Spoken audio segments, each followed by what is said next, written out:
From JBS Studios in Greater New York, this is the JBS News Update with Teisha Bader. I'm Teisha Bader with the JBS News Update for Wednesday, June the 1st, 2022. A Palestinian woman approached an IDF soldier with a knife near a refugee camp south of Bethlehem in the West Bank today. The IDF said the assailant, armed with a knife, attempted to stab an IDF soldier near the Al Arub camp this morning. Our soldiers, the IDF tweeted, thwarted the attack with live fire to neutralize the assailant, adding that the assailant was imprisoned this year for attempting to stab an Israeli police officer. The JTA reports that prosecutors in France now say they are considering anti-Semitism as a possible factor in the death of an elderly Jewish man in Lyon last month. On May the 17th, 89-year-old René Hajjaj was pushed out of his 17th floor apartment window. His 51-year-old neighbor arrested, with the initial thought being the two had an argument unrelated to Hajjaj being Jewish. However, Lyon regional prosecutor Nicolas Jacquet told French news agency AFP on Friday that elements that were collected on social networks became known to the prosecutors, who have decided to broaden the scope of the examining magistrates to the aggravating circumstances of a crime committed due to an ethnic, national, racial, or religious affiliation.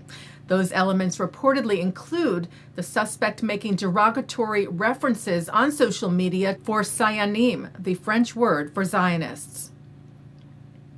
Arizona Governor Doug Ducey is wrapping up a 5-day economic and trade mission to Israel, accompanied by the heads of the Arizona Commerce Authority and Chamber of Commerce, who yesterday joined the Tel Aviv Chamber in the signing of a historic Memorandum of Understanding, which the Arizona Chamber tweeted reinforces our mutual commitment to continue to grow and strengthen the Arizona-Israel economic and trade relationship. Ducey said Israel is an unwavering partner and will continue to strengthen ties between the startup state and startup nation. Earlier this week, the governor met with Israel's Prime Minister Naftali Bennett, President Isaac Herzog, opposition leader Benjamin Netanyahu, and others, as well as Israeli entrepreneurs and innovators.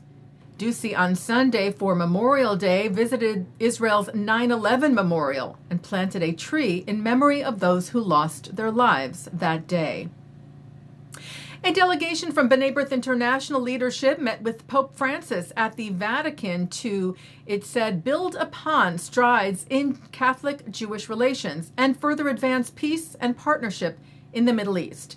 The group was led by B'nai B'rith CEO Daniel Mariashin and President Seth Ricklin, who, in formal remarks, B'nai B'rith said, touched on issues like the expansion of the Abraham Accords, the threats against Israel, including from Iran, and combating anti-Semitism and other forms of hate. Ricklin said, Your Holiness, we hope that all people will stand together against anti-Semitism, against anti-Christian discrimination, and against intolerance directed at Muslims.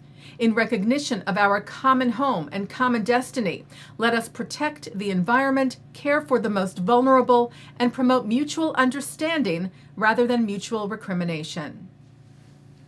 181 Ethiopian Jewish men, women, and children landed at Ben Gurion Airport this morning, marking a resumption of Operation Sur Yisrael, a mission aimed at bringing some 3,000 Ethiopian Jews who have been waiting for years at holding camps in Addis Ababa and Gondar to come to Israel. The operation was paused in March of last year. A second flight is expected tomorrow.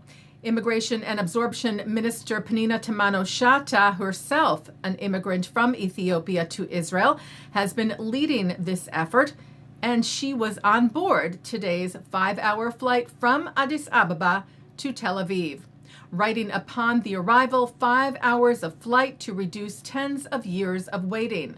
5 hours of flight, a long journey ends, and a new journey begins here in Israel. 5 hours of flight that reunites families after a long and painful detachment. Welcome to Israel. Times of Israel reporter Amy Spiro shared video just moments before the flight touched down of passengers and officials singing the classical Israeli song, Hevenu Shalom Alechem, we brought peace unto you.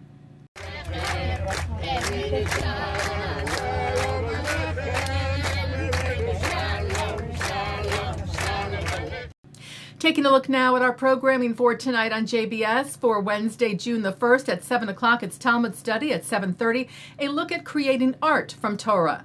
At 8, teachers from the Academy of Jewish Religion discuss creating art from sacred texts. At 9, Mark Golub speaks with the late Rabbi David Hartman on Lyon. At 9:30, Mark speaks with Norman Cohen on the Genius of Midrash. At 10, high school and college students discuss how they are leading social change in their communities. And coming up next, it's Thinking Out Loud. And that's the JBS News Update for Wednesday, June the 1st, 2022. I'm Teisha Bader. Stay healthy, stay well.